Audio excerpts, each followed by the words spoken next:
Assalamualaikum warahmatullahi wabarakatuh. Perkenalkan, nama saya Nur Rahma dari kelas Pendidikan Teknik Elektronika S1 Universitas Negeri Makassar. Di sini saya akan menjelaskan mengenai media pembelajaran dari mata kuliah Strategi Belajar Mengajar. Media pembelajaran dalam upaya untuk menciptakan pembelajaran yang menyenangkan dan dapat mencapai hasil yang optimal, maka keberadaan media dan sumber belajar harus mendapatkan perhatian yang serius. Memilih media pembelajaran yang tepat akan sangat membantu guru dalam mencapai hasil yang sempurna. Perkembangan teknologi informasi dan komunikasi yang demikian pesatnya memaksa kita untuk mengubah cara pandang dan berpikir secara praktis dan efisien pada semua aspek kehidupan. Begitu juga dalam masalah memilih media dan sumber belajar dalam proses pembelajaran. Seorang guru harus dengan cermat dan teliti untuk memilih berbagai media dan sumber belajar.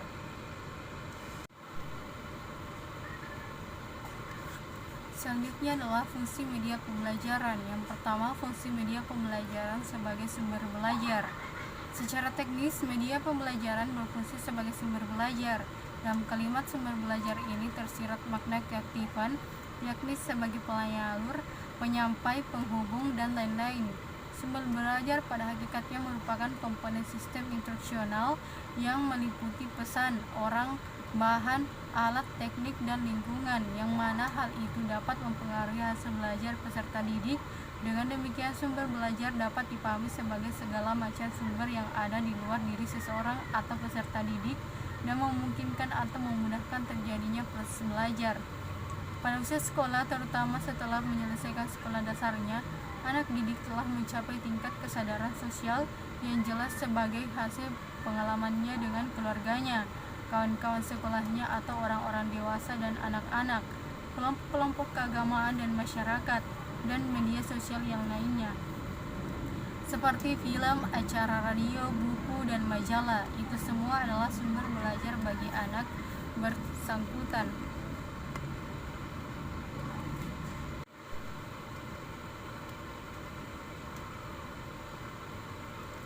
Yang kedua, fungsi semantik, yakni kemampuan media dalam menambah perbendaharaan kata atau simbol verbal yang makna atau maksudnya benar-benar dipahami anak didik atau tidak verbalistik. Bahasa meliputi lambang, simbol, dan isi konten, yakni pikiran dan atau perasaan yang keduanya telah menjadi totalitas pesan yang tidak dapat dipisahkan.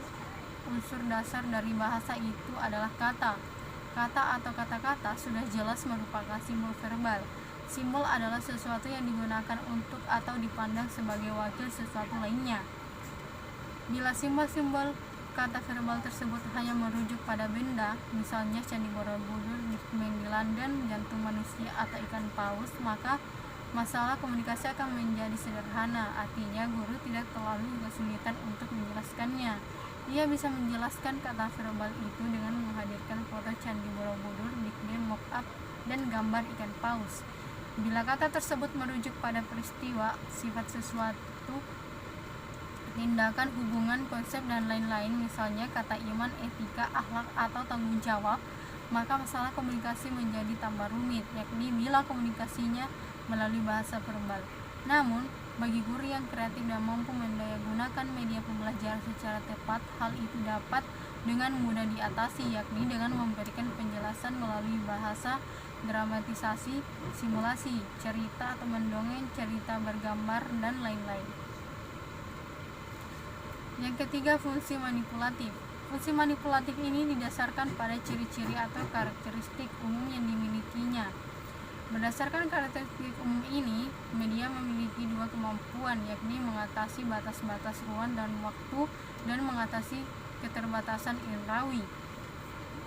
Pertama, kemampuan media pembelajaran dalam mengatasi batas-batas ruang dan waktu, yaitu A. Kemampuan media menghadirkan objek atau peristiwa yang sulit dihadirkan dalam bentuk aslinya.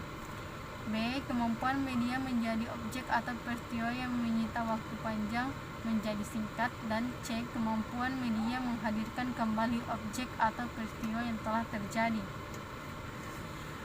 Selanjutnya adalah macam-macam media pembelajaran. pendengaran atau auditory. Komunikasi verbal menggunakan media rekam, intonasi, suara yang jelas.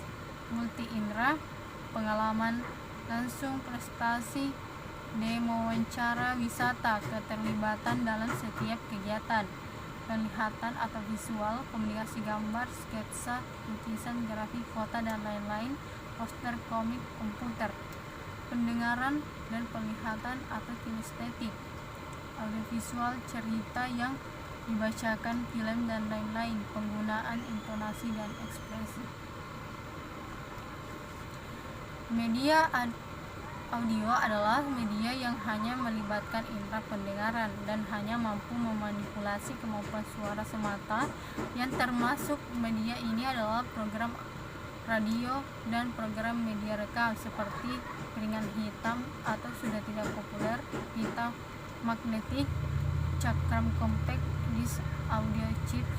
Program radio sangat sesuai untuk sasaran dalam jangkauan yang luas, dan dalam dunia pendidikan ia telah digunakan untuk pendidikan jarak jauh, sedangkan program media rekam sangat mungkin untuk sasaran dalam jangkauan terbatas seperti dalam proses pembelajaran di kelas kecil maupun di kelas besar atau ruang auditorium. Media visual adalah media yang hanya melibatkan indera penglihatan. Termasuk dalam jenis media ini adalah media cetak verbal, media cetak grafis, dan media visual cetak. Pertama, media visual verbal adalah media visual yang memuat pesan-pesan verbal atau pesan linguistik berbentuk tulisan. Kedua, media visual nonverbal grafis adalah media visual yang memuat pesan nonverbal, yakni berupa simbol-simbol visual atau unsur-unsur grafis seperti gambar atau sketsa, lukisan, dan foto, grafik, diagram, bahkan, dan peta. Ketiga, media visual nonverbal 3 dimensi adalah media visual yang memiliki 3 dimensi berupa model seperti miniatur atau maket, mock-up, spesimen, diorama, bak pasir. Media audiovisual adalah media yang melibatkan indera pendengaran dan penglihatan sekaligus dalam satu proses.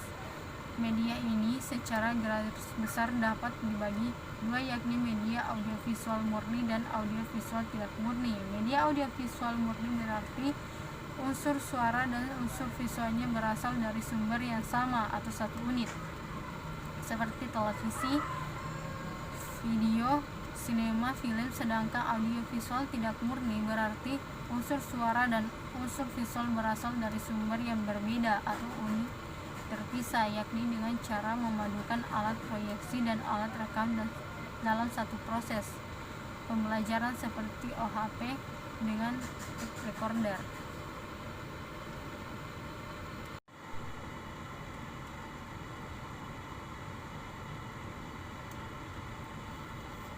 Selanjutnya saya akan menjelaskan mengenai manajemen kelas, mata kuliah strategi belajar mengajar.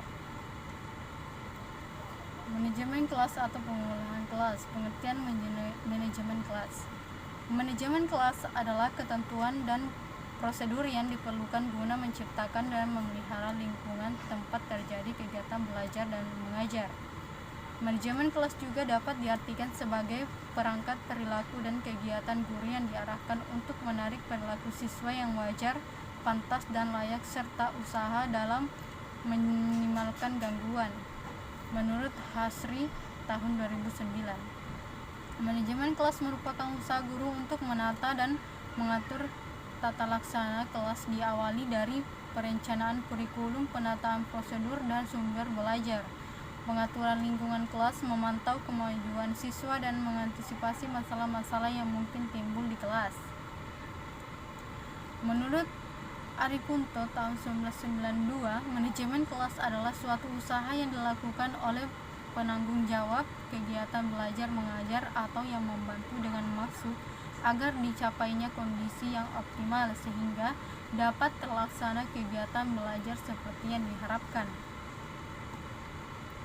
Nah, tujuan manajemen kelas. Tujuan manajemen kelas adalah sebagai berikut menurut Wijaya dan Rusyan tahun 1994.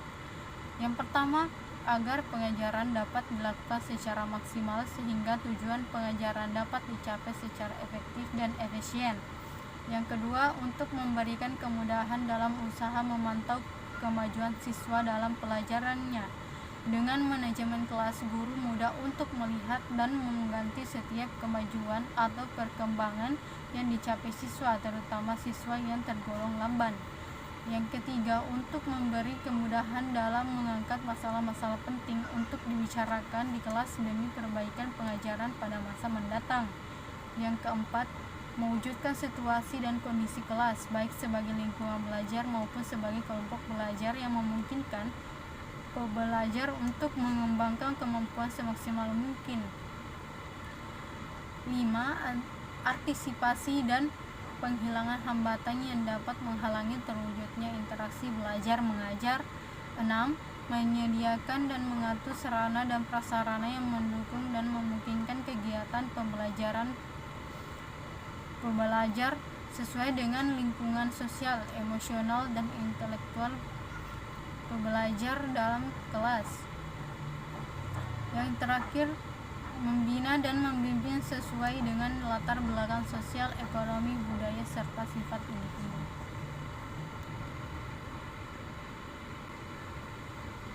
Selanjutnya adalah prinsip-prinsip manajemen kelas. Dalam manajemen kelas terdapat beberapa prinsip yang harus diperhatikan sebagai prasyarat menciptakan satu model pembelajaran yang efektif dan efisien, yaitu menurut Muhaimin tahun 2002.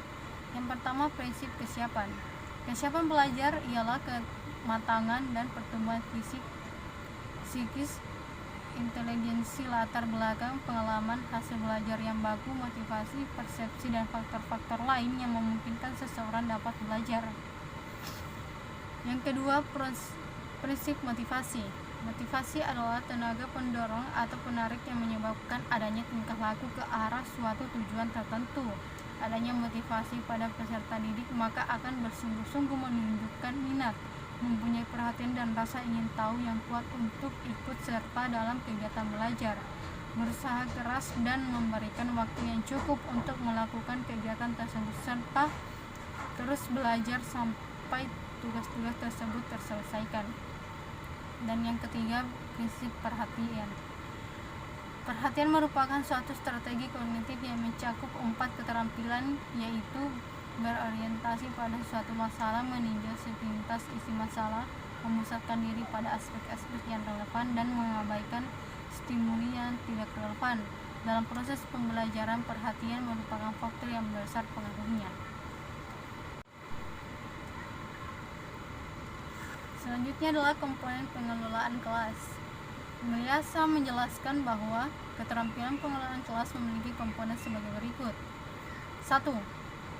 Penciptaan dan pemeliharaan iklim pembelajaran yang optimal, antara lain menunjukkan sikap tanggap dengan cara memandang secara sesama, mendekati, memberikan pernyataan dan memberikan reaksi terhadap gangguan di kelas, membagi perhatian secara visual dan verbal, memusatkan perhatian kelompok dengan cara menyiapkan peserta didik dalam pembelajaran, memberi petunjuk yang jelas, memberi teguran secara bijaksana, memberikan penguatan ketika diperlukan. Yang kedua, keterampilan yang berhubungan dengan pengendalian kondisi belajar yang optimal, mengajarkan perilaku baru dengan contoh dan pembiasaan, meningkatkan perilaku yang baik melalui penguatan, mengurangi perilaku yang buruk dengan hukuman, pengelolaan kelompok dengan cara peningkatan kerjasama dan keterlibatan, menangani konflik dan memperkecil masalah, menemukan dan mengatasi perilaku yang menimbulkan masalah, pengabaian yang direncanakan, campur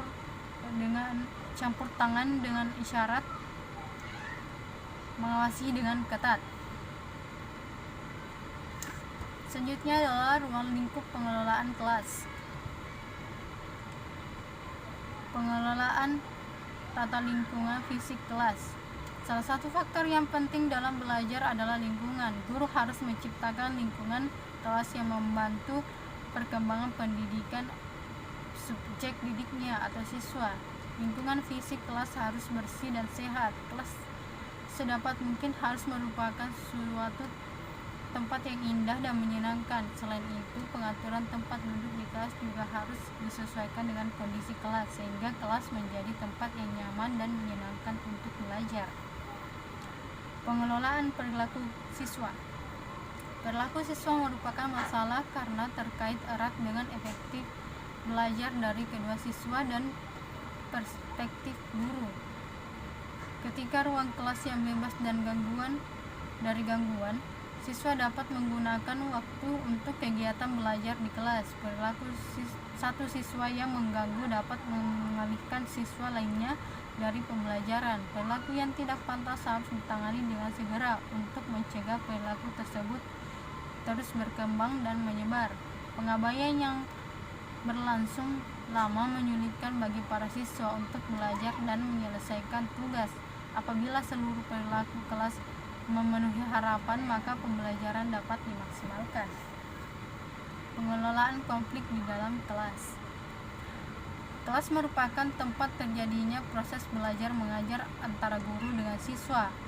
Untuk mencapai tujuan pembelajaran, kelas yang baik adalah kelas di dalamnya selalu terdapat interaksi baik antara guru dengan siswa maupun siswa dengan siswa. Bila interaksi ini berjalan dengan baik, maka proses pembelajaran akan lebih kondusif dan efisien.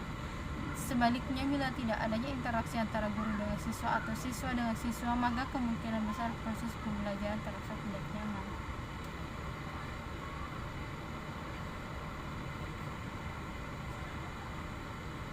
Selanjutnya saya akan menjelaskan evaluasi pembelajaran dari mata kuliah strategi belajar mengajar. Evaluasi pembelajaran, pengertian evaluasi dan pengukuran. Hopkins dan Antus mengumumkan evaluasi adalah pemeriksaan secara terus-menerus untuk mendapatkan informasi yang meliputi siswa, guru, program pendidikan, dan proses belajar mengajar untuk mengetahui tingkat perubahan siswa dan ketepatan keputusan tentang gambaran siswa dan efektivitas program. Sedangkan pengukuran adalah suatu proses yang menghasilkan gambaran berupa angka-angka berdasarkan hasil pengamatan mengenai beberapa ciri atau attitude mengenai sumber, objek, orang, atau peristiwa.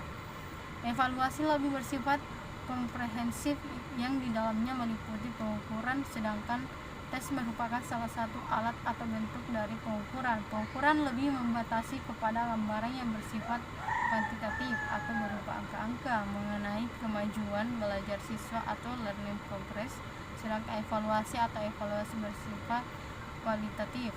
Di samping itu, evaluasi pada hakikatnya merupakan suatu proses membuat keputusan tentang nilai suatu objek. Selanjutnya adalah jenis-jenis evaluasi pembelajaran. Unsur pokok dalam evaluasi pembelajaran adalah yang pertama objek yang akan dievaluasi, yang kedua kriteria sebagai pembanding, dan yang ketiga adalah keputusan atau judgement. Objek evaluasi dalam pembelajaran meliputi isi program pembelajaran, tingkat efisiensi dan efektivitas pelaksanaan program, dan tingkat keberhasilan program pembelajaran. Kemudian kriteria sebagai pembanding meliputi kriteria internal dan kriteria eksternal. Kriteria yang bersifat relatif menggambarkan posisi objek yang dinilai terhadap objek lainnya yang bersumber kepada kriteria yang sama, sedangkan kriteria yang bersifat mutlak atau absolut menggambarkan posisi objek yang dinilai ditinjau dari kriteria yang telah ditentukan sebelumnya. Keputusan atau judgement merupakan hasil pertimbangan atau perbandingan antara objek yang dinilai berdasarkan hasil pengukuran terhadap objek tersebut dengan kriteria yang telah ditentukan sebelumnya. Judgement hasil evaluasi ini bersifat kualitatif. Evaluasi pembelajaran yang memenuhi persyaratan teknis yang memadai agar informasi yang diperoleh benar-benar akurat sehingga keputusan-keputusan yang diambil berdasarkan data itu sangat tepat. Selanjutnya adalah tujuan dan fungsi evaluasi pembelajaran. Tujuan evaluasi pembelajaran yang pertama untuk melihat produktivitas dan efektivitas kegiatan belajar mengajar. Yang kedua untuk memperbaiki dan menyempurnakan kegiatan guru. Yang ketiga untuk memperbaiki, menyempurnakan dan mengembangkan program belajar mengajar. Yang keempat untuk mengetahui kesulitan-kesulitan apa yang dihadapi oleh siswa selama kegiatan belajar dan mencarikan jalan keluarnya. Dan yang terakhir untuk menempatkan siswa dalam situasi belajar mengajar yang tepat sesuai dengan kemampuannya. Adapun fungsi utama evaluasi dalam pembelajaran dapat dikelompokkan ke dalam 4 fungsi, yaitu yang pertama fungsi formatif. Evaluasi dapat memberikan umpan balik bagi guru sebagai dasar untuk memperbaiki proses belajar mengajar dan mengadakan program remedial bagi siswa yang belum menguasai sepenuhnya materi yang dipelajari. Yang kedua, fungsi sumatif, yaitu dapat mengetahui tingkat penguasaan siswa terhadap materi pelajaran, menentukan angka nilai sebagai bahan keputusan kenaikan kelas dan laporan perkembangan belajar siswa, serta dapat meningkatkan motivasi belajar siswa. Yang ketiga, fungsi diagnostik, yaitu dapat mengetahui latar belakang siswa atau psikologis, fisik, dan lingkungan yang mengalami kesulitan belajar. Dan yang terakhir, fungsi selektif dan penempatan, yaitu hasil evaluasi dapat dijadikan dasar untuk menyeleksi dan menempatkan siswa sesuai dengan minat dan kemampuan. Nah, itulah tadi beberapa penjelasan yang telah saya sampaikan. Lebih dan kurangnya mohon dimaafkan. Wassalamualaikum warahmatullahi wabarakatuh.